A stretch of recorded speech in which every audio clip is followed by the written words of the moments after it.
জলসংকটের জেরবার দুর্গাপুরে ২ নম্বর ওয়ার্ডের বিজরার মাহালিপাড়ার মানুষজন।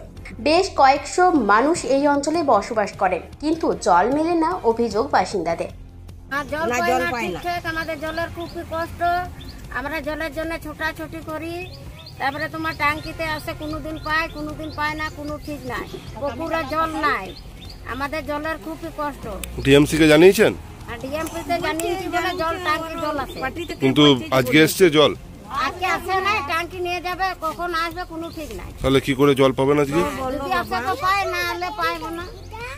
আর অনেক দূরে পুকুর, ডিএমসি যাব নাকি বিটা বলো, এই চাপাকল ভেঙে গেছে, এই এত গরম, অত গরম, আর এই যে ছেলে পেলে নিয়ে কত কষ্ট আমাদের। অনেক সমস্যা হয় বাবা, সাই সকাল এখন তো কত জল নাই, কখন নাই, বাচ্চাগুলাকে কি করে রাখা হয়, পুজো পাশায় যদি লাগে জল, তো জল কোথায় পাবো? কতটা সমস্যা, খুব অনেক সমস্যা। এই ছেলে রাখা মুশকিল আমাদের মরণ নেই চাই, আমরা আমাদের মরণই চাই, কেননা জল যদি না পাওয়া যায় এই বাচ্চাগুলাকে কি করে থাকা যায় বলো? জলের জন্য অনেকক্ষণ আছে সকাল থেকে। ছবিটা যে শুধু বিজরার মাহালিপাড়ার এমনটা নয়, একই সমস্যার মুখোমুখি দুর্গাপুর নগর নিগমের 43টি ওয়ার্ডের বেশ কিছু এলাকার মানুষজনের। সমস্যা সমাধানের আশ্বাস দুর্গাপুর নগর নিগমের। প্রত্যেকদিন তো জলের ট্যাঙ্ক যাচ্ছে, আমরা জানি গরমটার মধ্যে একটু জলের অসুবিধাটা আমরা দুর্গাপুরে সব জায়গাতে একটু মোটামুটি দেখতে পাই। তো কেন যায়নি আমি একবার কথা বলছি, আর প্রত্যেকদিন তো জল ওখানে ট্যাঙ্ক দেওয়া হয়, আমি আমাদের কেয়ারটেকার আছে কথা বলছি, এবং কালকেও আমি দেখেছি আমাদের চেয়ারপারসন ম্যাডাম, আমাদের একজন যিনি জলে দেখেন আমাদের সুজল বাবুকে, ওনাকেও কালকেই বললেন যে আমি কিন্তু জলের কোথাও প্রবলেম আমি শুনতে চাই না, যেখানে জলের যা করতে হবে কাজ সেখানে তাড়াতাড়ি করে কাজ করো। কিন্তু তারপরেও আমি জানি না আজকে জলের ট্যাঙ্ক পৌঁছায়নি কেন, এবং আমি জল দপ্তর যিনি আছেন আমাদের দীপঙ্কর লাহা, ওনার সাথেও কথা বলছি, এবং আজকে যায়নি কেন এটা নিয়েও আমি কথা বলেছি। আমি দেখছি যত তাড়াতাড়ি সম্ভব আমরা জলের ট্যাঙ্ক পাঠানোর চেষ্টা করছি। বিজরার যেসব মানুষ আছে মাহালিপাড়া, তাদের এত বিচলিত হওয়ার কিছু নেই। আমরা এখনই মনে হয়, আমি তো যেহেতু কেয়ারটেকারের সাথে আমার কথাও হয়ে গেছে, জলের ট্যাঙ্ক হয়তো কিছুক্ষণের মধ্যেই ওখানে পৌঁছে যাচ্ছে। তারপরে আমরা বিষয়টা দেখছি, যতদিন না জল আসে একদম কন্টিনিউ প্রসেসে যটা জলের ট্যাঙ্ক লাগবে সেটা যেমন ওখানে প্রত্যেকদিন সকালবেলায় জলের ট্যাঙ্ক পৌঁছে যায়, কারণ আমরা জানি সকালবেলায় মানুষের জলটা বেশি প্রয়োজন হয় বিভিন্ন কাজের জন্য। তো জানি না আজকে কারণটা, আমরা দেখে পরে কাল থেকে কোনো অসুবিধা হবে না, এটা আমি কথা বলছি চেয়ারপারসন। নবান্নের প্রশাসনিক ভবন থেকে দুর্গাপুর নগর নিগম সম্পর্কে মুখ্যমন্ত্রী মমতা বন্দ্যোপাধ্যায় কি বলেছিলেন? দুর্গাপুরে 6 জন আছে, 6 জনই অপদার্থ, একজন ছাড়া।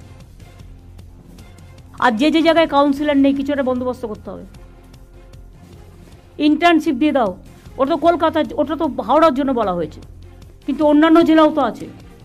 দুর্গাপুরে 6 জন আছে, 6 জনই অপদার্থ, একজন ছাড়া।